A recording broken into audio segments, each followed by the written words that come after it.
আজকে আমি আপনাদের সঙ্গে শেয়ার করব ধাবা স্টাইল এগ তড়কা। তার জন্য এখানে পেঁয়াজ, টমেটো, আদা, রসুন কুচিয়ে নিয়েছি আর একটু কাঁচা লঙ্কা কুচিয়ে নিয়েছি। কড়াইতে তেলটা ভালো করে গরম হয়ে গেলে আগে থেকে কেটে রাখা আদা কুচি আর রসুন কুচি, লঙ্কা কুচি এগুলো দিয়ে দেবেন। ভালো করে ভেজে নেবেন যাতে কাঁচা গন্ধটা না থাকে। তারপরে পেঁয়াজ কুচি, এর সঙ্গে দেবেন টমেটো, হলুদ, গোটা জিরে, ধনে গুঁড়ো। আগে থেকে সেদ্ধ করে রাখা তড়কা ডালটাকে আমি দিয়ে দিলাম। পরিমাণ মতো নুন দিয়ে দেবো, পরিমাণ মতো চিনি দেবো, দিয়ে ভালো করে নাড়াচাড়া করে নেবো। আর একটা জায়গায় ডিম ভুর্জি মতো করে নিচ্ছি।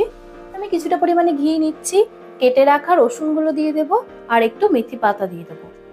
দিয়ে সবকিছু ভালো করে একসঙ্গে মিশিয়ে নেব। বাড়িতে একবার আপনারা এইভাবে ট্রাই করুন, আমাকে অবশ্যই কমেন্ট করে জানাবেন আপনাদেরটা কেমন হলো। To like, share and subscribe to my channel @নতুন ঠিকানা 1। এই শর্টসটা এই পর্যন্তই রাখলাম। দেখা হচ্ছে খুব শীঘ্রই পরের ভিডিওতে। আজকে আমি আপনাদের